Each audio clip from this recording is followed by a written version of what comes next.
കേരളത്തിനെ സംബന്ധിച്ച് ഏറ്റവും വലിയൊരു ഇരുട്ടടിയാണ് കേന്ദ്ര സർക്കാരിൻ്റെ ഈ പ്രഖ്യാപനം.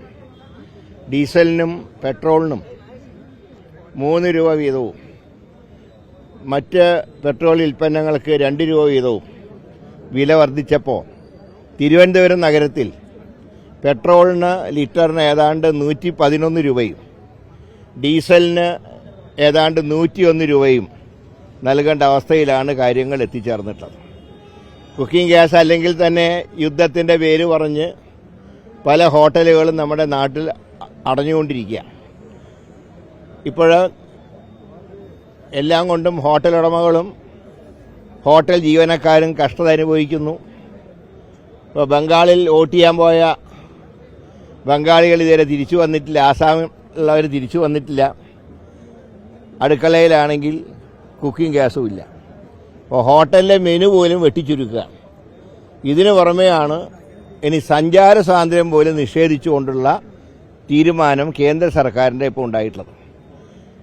ഇപ്പോൾ ചുരുക്കി പറഞ്ഞാൽ യുദ്ധത്തിൽ തന്നെ നമ്മുടെ രാജ്യത്തിന് വ്യക്തമായൊരു നിലപാടെടുക്കാൻ കഴിഞ്ഞില്ല. ഈ പശ്ചിമേന്ത്യൻ യുദ്ധത്തിൽ ഇറാൻ പോലും ഇന്ത്യയുടെ കപ്പലുകളെ ആക്രമിക്കുക.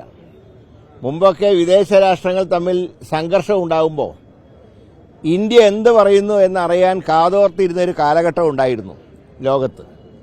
ഇന്ന് ഇന്ത്യ ലോകരാഷ്ട്രങ്ങളുടെ മുമ്പിൽ ഒരു വിലയിടിഞ്ഞ രീതിയിലാണ് ഇന്ത്യയുടെ നിൽപ്പെന്ന് പറയുന്നത്. അതിൻ്റെ കാരണം വ്യക്തമായൊരു നിലപാടില്ലാത്ത നരേന്ദ്രമോദിയുടെ നിലപാടാണ് നമ്മുടെ രാജ്യത്തിന് ഈ അവസ്ഥയിൽ കൊണ്ടെത്തിച്ചത്.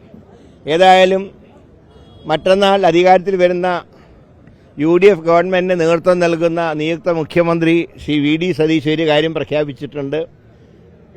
ഉമ്മൻചാണ്ടിയുടെ കാലത്ത് നരേന്ദ്രമോദി സർക്കാരിൻ്റെ ചില ഇതുപോലെ ഡീസലിനും പെട്രോളിനും വില വർദ്ധിപ്പിച്ചപ്പോൾ അതിൻ്റെ ആഘാതം കുറയ്ക്കാൻ സംസ്ഥാനത്തിൻ്റെ വിഹിതത്തിൽ ചില്ലറ മാറ്റങ്ങൾ വരുത്താം എന്ന് അദ്ദേഹം സൂചന നൽകിയിട്ടുണ്ട്. ഇനിയിപ്പോൾ കേരളത്തിൻ്റെ ഖജനാവാണെങ്കിലും നിങ്ങൾക്കറിയാം, ഏതാണ്ട് പൂച്ച മാത്രമല്ല എല്ലാം പെറ്റുകിടക്കുന്ന അവസ്ഥയിലാണ് കേരളത്തിൻ്റെ ഖജനാവെന്ന് പറയുന്നത്.